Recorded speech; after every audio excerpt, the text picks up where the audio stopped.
क्या हुआ जब श्री राम मंदिर के दरवाजे खुलते ही सामने जो दिखा उसे देखकर आपके भी रोंगटे खड़े हो जाएंगे। उत्तर प्रदेश के अयोध्या में जल्द ही रामलला का भव्य मंदिर तैयार हो जाएगा। इस नवनिर्मित मंदिर की प्राण प्रतिष्ठा 22 जनवरी 2024 को होने वाली है, जिसमें देश के प्रधानमंत्री नरेंद्र मोदी मुख्य यजमान के तौर पर होंगे। जैसे जैसे प्राण प्रतिष्ठा की घड़ियां नजदीक आ रही है, अयोध्या में चारों ओर कई चमत्कार देखने को मिल रहे हैं और इन रहस्यों से आज की वीडियो में हम पर्दा उठाने वाले हैं।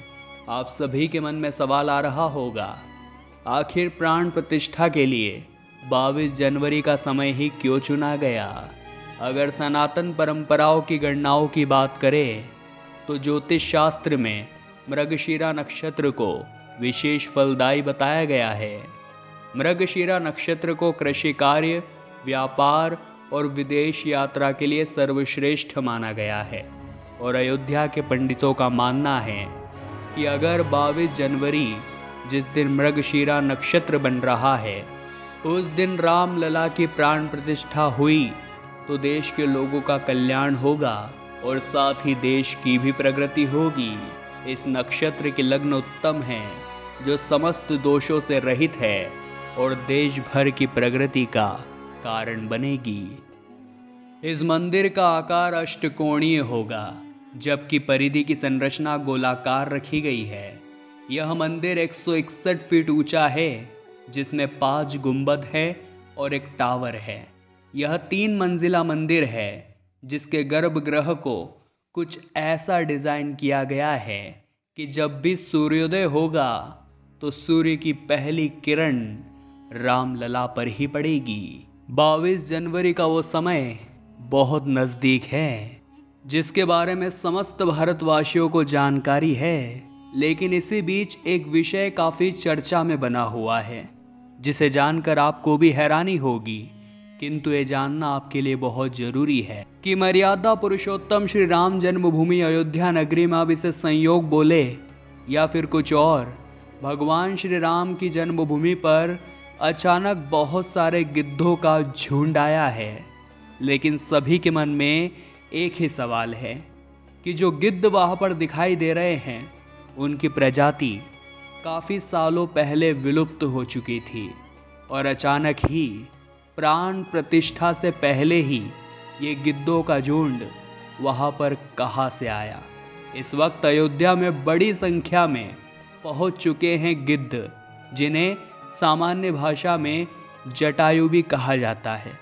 और हम सभी जानते हैं कि जटायु का प्रभु श्री राम के साथ कितना गहरा संबंध है।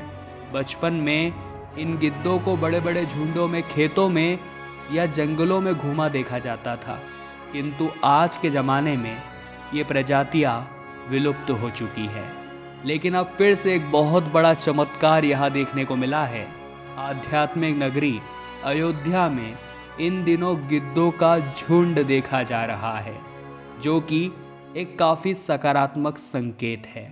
ऐसा लगता है आध्यात्मिक नगरी अयोध्या में दिव्य शक्तियाँ भी अपना काम बराबर कर रही है। दोस्तों, आपको बता दें, भगवान श्री राम के अनन्य भक्त श्री गिद्धराज जटायु रहे हैं।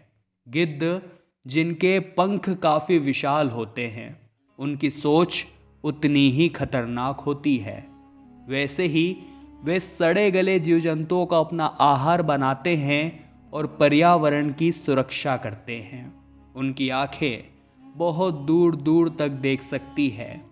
ये पर्यावरण के मित्र होते हैं, साथ ही साथ बहुत ताकतवर होते हैं। आज के ज़माने में जहाँ सभी गिद्ध विलुप्त हो चुके हैं, वही प्राण प्रतिष्ठा से पहले अचानक से गिद्धों के झुंड का अयोध्या में आना ये प्रभु श्री राम का बहुत बड़ा संकेत माना जा रहा है। कहते हैं जब रावण भेष बदलकर माता सीता का हरण कर रहा था, उसी समय माता सीता की सहायता के लिए गिद्धराज जटायु वहां पहुंचे थे और उन्होंने रावण को रोकने का पूरा प्रयास किया था।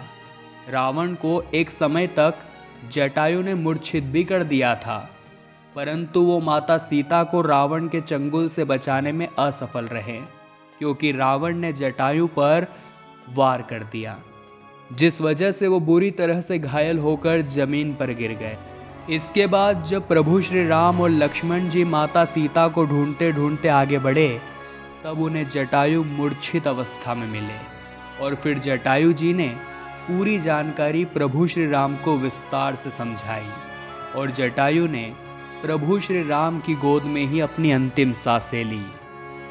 अब रामलला 22 जनवरी 2024 को गर्भगृह में विराजित होंगे और इसी स्वागत समारोह में गिद्ध भी सम्मिलित होकर अपनी सहभागिता सुनिश्चित कर रहे हैं।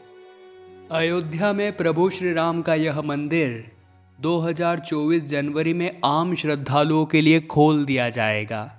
मंदिर का निर्माण कार्य जल्द ही संपन्न भी हो जाएगा, लेकिन आपको जानकर हैरानी होगी, अयोध्या के श्री राम मंदिर निर्माण के लिए केवल देश से ही 3500 करोड़ रुपयों का सहयोग मिला है।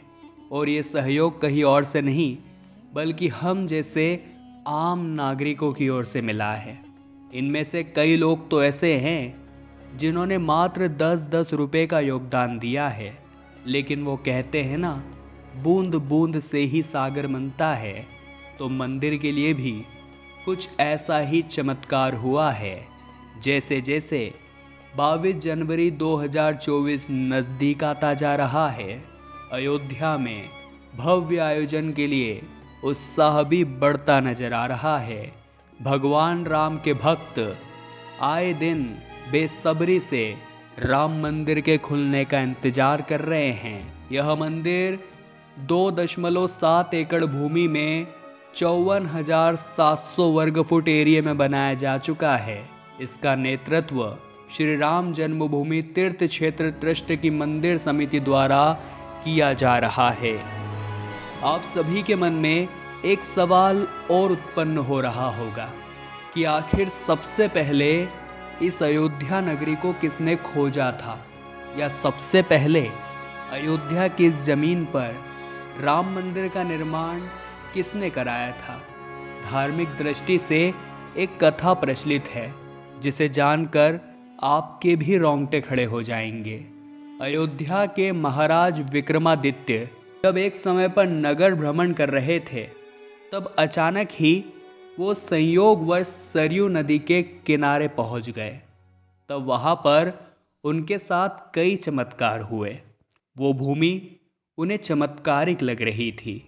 तब आसपास के योगी संतों ने बताया कि ये श्री अवध भूमि है, यहीं पर प्रभु श्री राम का जन्म हुआ था। जिसके बाद विक्रमादित्य महाराज ने इस भूमि को प्रणाम किया, इसकी महत्ता को स्वीकारा और यहाँ पर उन्होंने रामलला का मंदिर, सरोवर और कुएं इत्यादि बनवाए।